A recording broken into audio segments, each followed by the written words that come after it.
Palavra da Verdade, com Hernandes Dias Lopes. Meus amados, nós vamos abrir a palavra de Deus no livro do profeta Joel. Livro do profeta Joel, capítulo 2.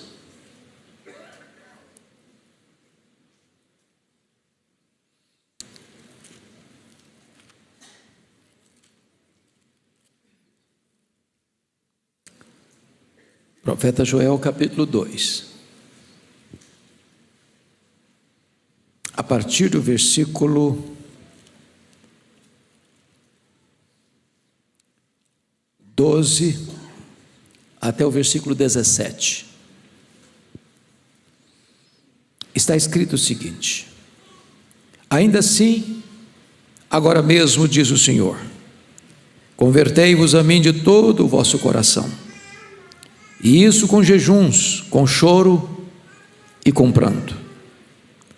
Rasgai o vosso coração e não as vossas vestes, e convertei-vos ao Senhor vosso Deus, porque Ele é misericordioso e compassivo, e tardio em irar-se, grande em benignidade, e se arrepende do mal.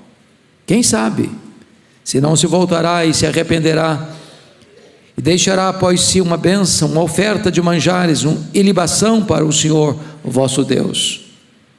Tocai a trombeta em Sião, promulgai um santo jejum, proclamai uma assembleia solene, congregai o povo, santificai a congregação, ajuntai os anciãos, reuni os filhinhos e os que mamam, sai o noivo da sua recâmara e a noiva do seu aposento, chorem os sacerdotes ministros do Senhor, entre o pórtico e o altar, e orem. Poupa o teu povo, ó Senhor, e não entregues a tua herança ao opróbrio, para que as nações façam escárnio dele, porque hão de dizer entre os povos: onde está o seu Deus? Meus irmãos, o profeta Joel profetiza num tempo de uma crise medonha. É um dos poucos profetas que não há uma descrição do tempo e nem faz correlação com contemporâneos. Mas ele descreve a nação sendo assolada, a nação debaixo do juízo de Deus, da disciplina de Deus. O cenário é sombrio, o povo geme. Na casa de Deus não tem mais ofertas, porque os campos estão devastados, os rebanhos estão morrendo de sede, a terra está nua e devastada pela seca, pelo fogo. O que existe, os gafanhotos estão devorando.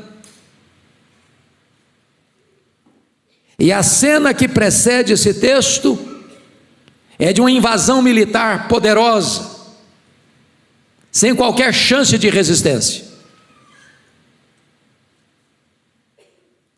Para uma cultura agropastoril, o relato que você vai acompanhar comigo é desesperador. Então vamos conferir brevemente para entendermos. Olha o capítulo 1, versículo 4. Quando ele diz: o que deixou o gafanhoto cortador, comeu o gafanhoto migrador, e o que deixou o migrador, comeu o gafanhoto devorador, e o que deixou o devorador, comeu o gafanhoto destruidor. O gafanhoto tem o poder de comer e defecar ao mesmo tempo.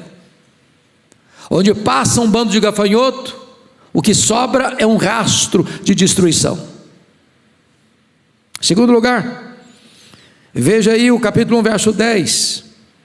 Ele diz: o campo está assolado e a terra de luto, porque o cereal está destruído, a vide se secou e as olivas se murcharam.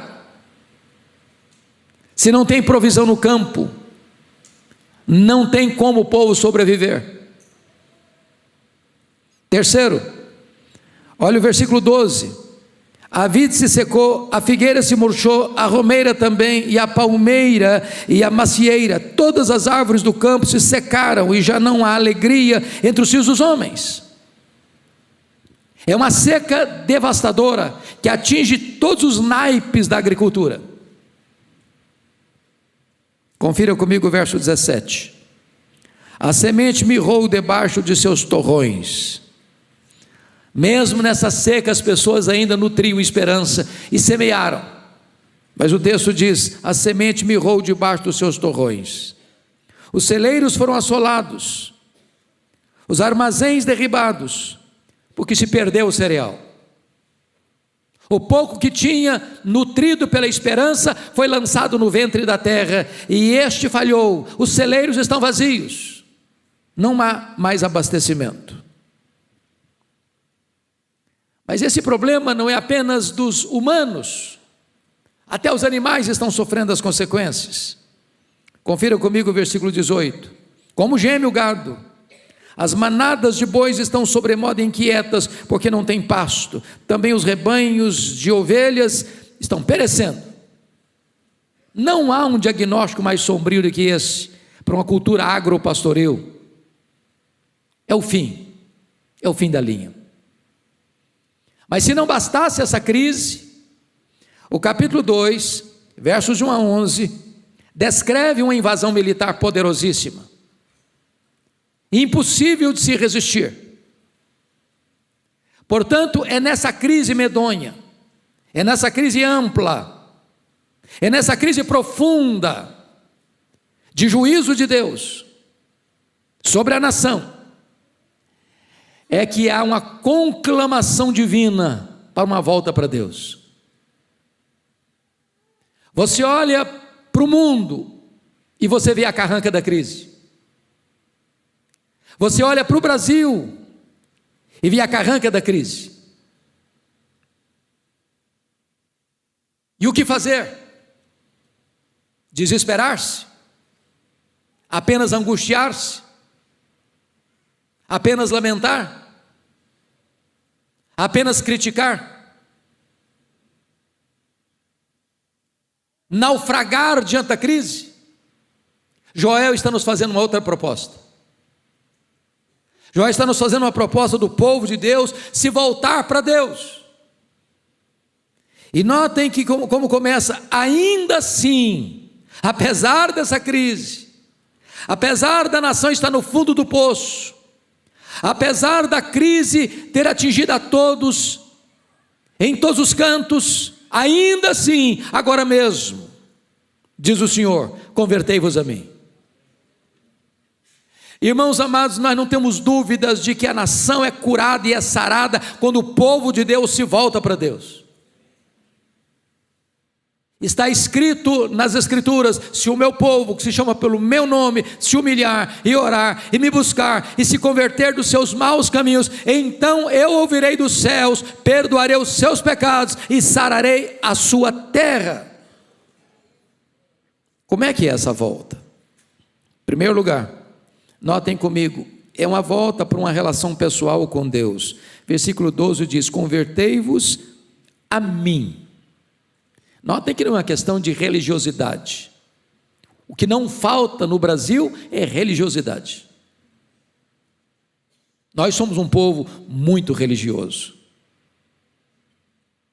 Mas aqui, o que está faltando não é religiosidade. O que está faltando é conhecer a Deus. O que está faltando é voltar-se para Deus.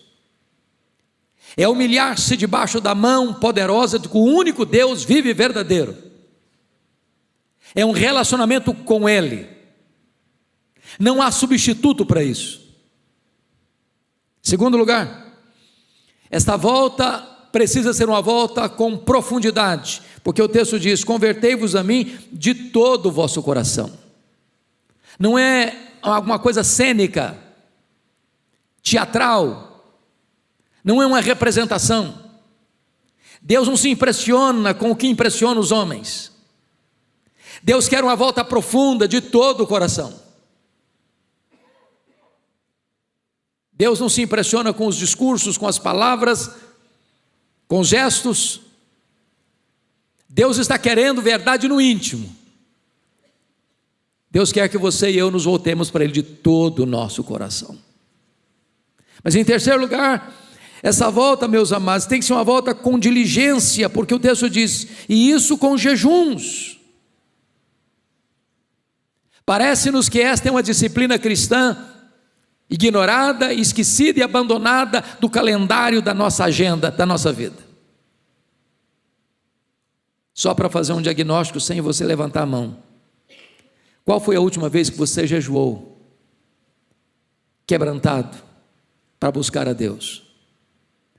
Para Deus quebrar a dureza do seu coração, para Deus abrir os seus olhos espirituais, para você ter sede e necessidade de Deus. Eu gosto muito de uma obra escrita por Dr. John Piper, Jejum, Fome de Deus, porque ele explora uma verdade bíblica muito assim curiosa. Está lá em 1 Coríntios 10, 31, está escrito assim: portanto, quer comais, quer bebais, quer façais qualquer outra coisa, fazei tudo para a glória de Deus. Em outras palavras, você come para a glória de Deus, e você jejua para a glória de Deus.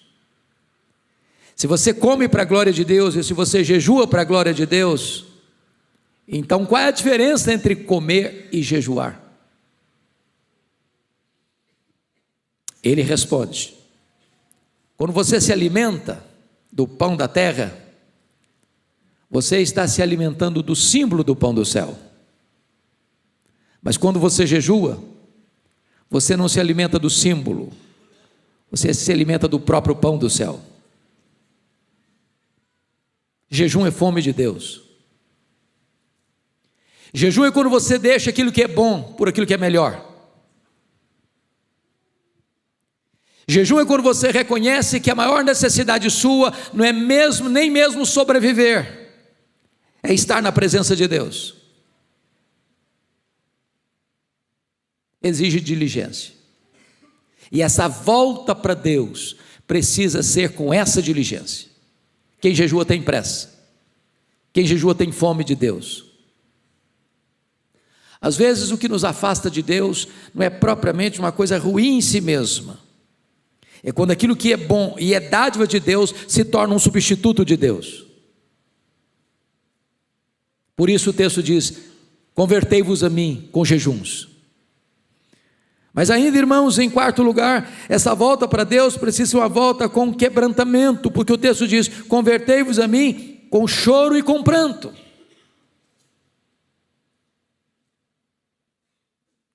E você chora e você pranteia quando o seu coração está quebrado,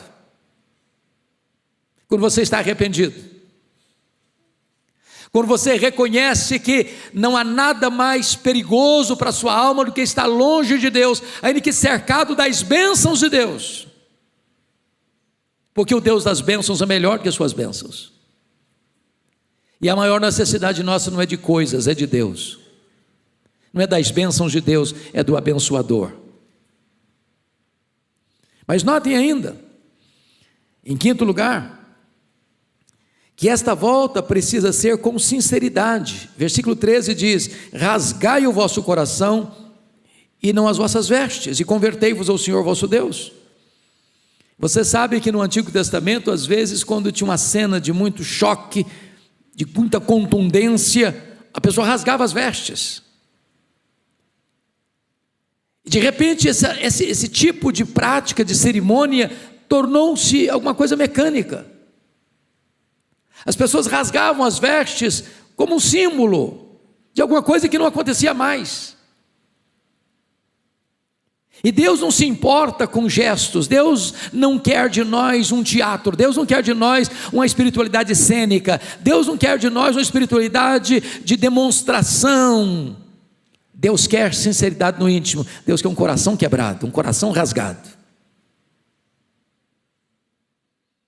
Mas esta volta, meus irmãos, finalmente ela precisa ser com urgência. Ainda assim, agora mesmo, no apagar das luzes, na última volta do ponteiro, no último furo da correia, antes do juízo chegar, ainda assim, se o povo de Deus se voltar para Ele, Deus suspende o juízo, porque Ele é rico em misericórdia, tem prazer em perdoar, e Ele ainda vai dar uma chance para o seu povo, se o seu povo se voltar para Ele.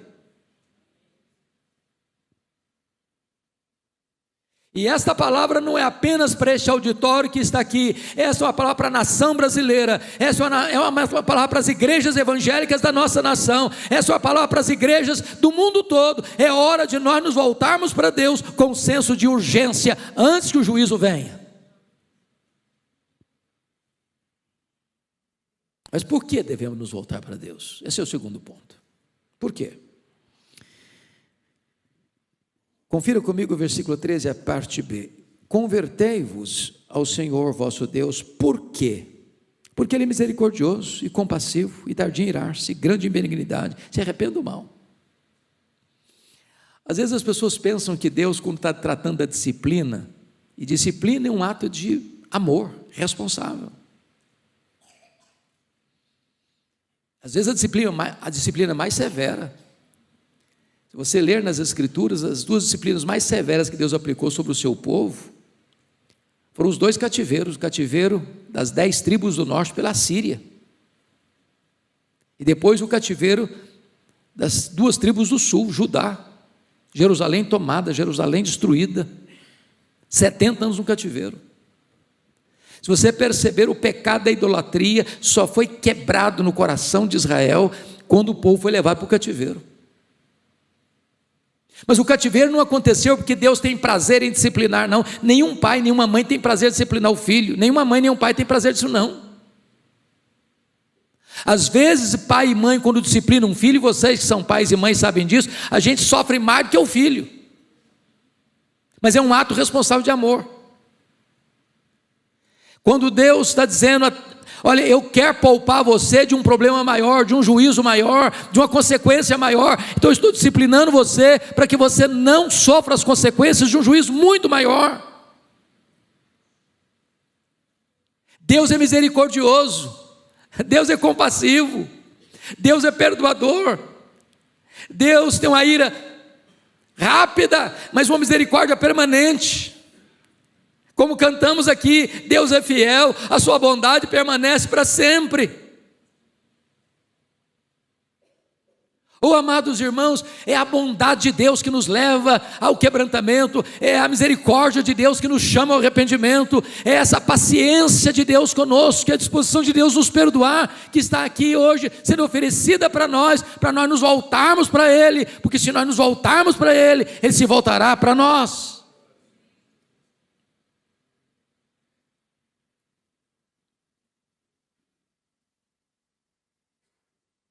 Mas agora vem um terceiro ponto.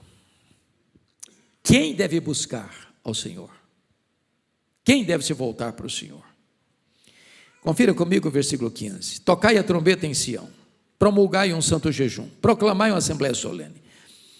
E é muito importante entender isso, porque veja você que a nação inteira está numa crise, e a trombeta às vezes é tocada para fora dos muros, porque nós temos muito mais facilidade de ver os pecados dos outros do que os nossos próprios pecados. Às vezes a gente pensa, o problema é o político A, é o político B. Às vezes o problema é o empresário A, é o empresário B. Às vezes achamos que o problema é o juiz A ou o juiz B. Às vezes a gente acha que o problema está fora de nós. E aqui a ordem de Deus é tocar a trombeta para dentro dos muros. Tocai a trombeta em Sião. É o povo de Deus que precisa fazer uma análise de si mesmo, um exame de si mesmo, um diagnóstico de si mesmo, para reconhecer que é o povo de Deus que precisa se arrepender. Às vezes, irmãos, é a igreja que está dizendo para o mundo, arrependa-se, e parece que tem gente lá do mundo dizendo para a igreja, igreja, arrependa-se.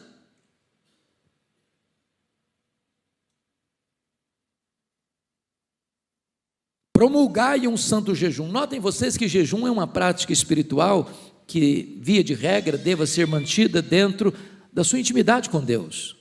Jesus alertou sobre isso, o perigo de fazer do jejum uma propaganda de uma espiritualidade inexistente, onde a pessoa jejua e aí ela fica com o semblante abatido, e ela nem lava o rosto, ela não unge a cabeça, e alguém, por que você está triste? Não é porque eu sou uma pessoa muito piedosa, eu estou jejuando.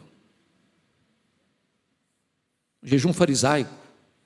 Mas chega um momento, irmãos, em que o jejum é público, que o jejum é coletivo, que o jejum é uma conclamação, é uma convocação, e você encontra várias vezes na Bíblia, quando a liderança conclama o povo todo para jejuar, para buscar a Deus, para se humilhar diante de Deus, para reconhecer o seu pecado diante de Deus. É isso que está acontecendo aqui. Agora notem, versículo 16: congregai o povo, santificai a congregação. E aqui começa a particularização de quem deve se voltar para o Senhor. Olha o primeiro nome da lista aí: ajuntai os anciãos. Nós de cabecinha branca precisamos ir para frente da fila.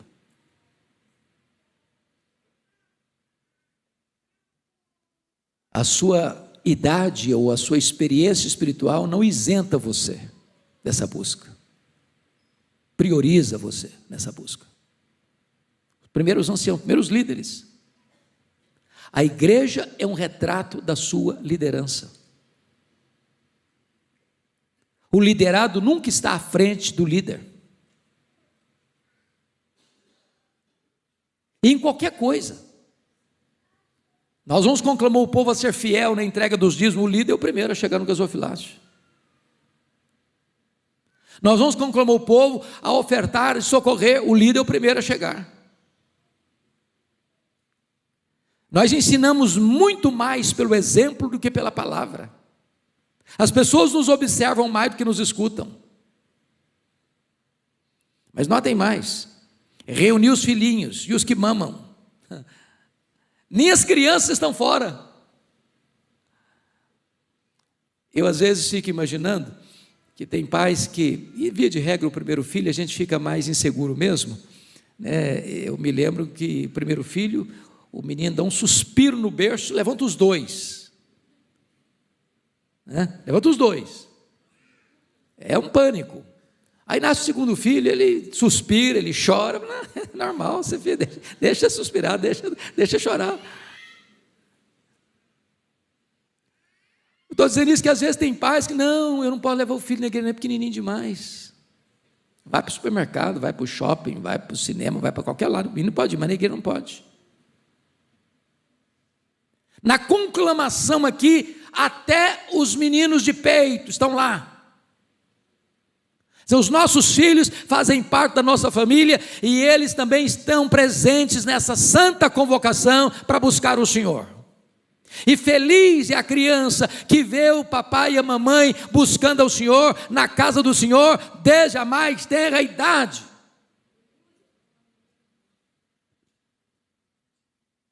Tem mais: sai o noivo da sua recâmara e a noiva do seu aposento. Sabe o que significa isso? Lá em Israel, quando um rapaz e uma moça se casavam, tinha um ano de isenção, de compromisso militar. Pensa numa lua de mel completa. Mas aqui, a urgência de buscar a Deus é tamanha, que o rapaz interrompe a lua de mel, que a menina interrompe a lua de mel, porque buscar a Deus se tornou a prioridade número 1 da agenda da pessoa, do casal, da família, da igreja, da nação. Mas amados, aqui tem uma palavra que me deixa perplexo, é o versículo 17: chorem os sacerdotes, ministros do Senhor. Notem vocês que os anciãos, os filhinhos, o noivo, a noiva, os jovens, são chamados, são convocados, são conclamados, mas o pastor, o líder, o sacerdote, é conclamado a chorar. E notem que o choro dele não tem a ver apenas com ele. O líder carrega as cargas, os fardos do povo. E o choro desse sacerdote tem a ver com essa oração: poupa o teu povo, ó Senhor, e não entregues a tua herança ao opróbrio, para que as nações façam escárnio dele. Então tem duas coisas aqui que o sacerdote está pedindo. Primeiro, para Deus poupar o seu povo, para poupar a sua igreja, para não ser motivo de vexame, de chacota, de escárnio, de zombaria da sociedade, do mundo. Mas há um segundo pedido mais intenso ainda, é o pedido de zelo pela santidade do nome de Deus. Está escrito aí no versículo 17, porque hão de dizer entre os povos, onde está o seu Deus? Quando a igreja perde o poder, quando a igreja enfraquece, quando o povo de Deus começa a se miscuir com o pecado, meus amados irmãos, é o nome de Deus que começa a ser blasfemado. Precisamos ter zelo pela igreja de Deus e pelo Deus da igreja. Bom, qual é o resultado, irmãos, dessa busca? Vamos dar uma olhadinha? Eu gosto muito do verso 18, você podia lê-lo comigo em voz alta? Você pode ler? Vamos juntos? 2,18, vamos lá? Então o Senhor se mostrou zeloso da sua terra, compadeceu-se do seu povo. Você já leu em algum lugar na Bíblia em que o povo se humilha, se quebranta, se arrepende de verdade e que Deus rejeita o povo? Não tem. Deus busca um coração quebrantado. E você vai ver aqui a reversão de todo o quadro. Olha aí o versículo 19 comigo. Respondendo lhe disse, eis que vos envio o cereal e o vinho e o óleo, e deles sereis fartos, e vos não entregarei mais ao opróbrio entre as nações. Então a seca que estava devastando o país é revertida. A bênção de Deus chega lá no campo. Notem vocês que é uma estreita conexão entre espiritualidade e prosperidade. Vida com Deus e resultado nos negócios.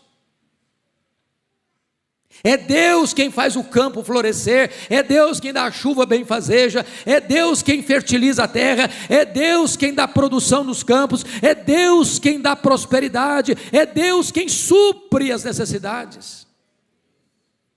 Mas olha, por favor, versículo 20.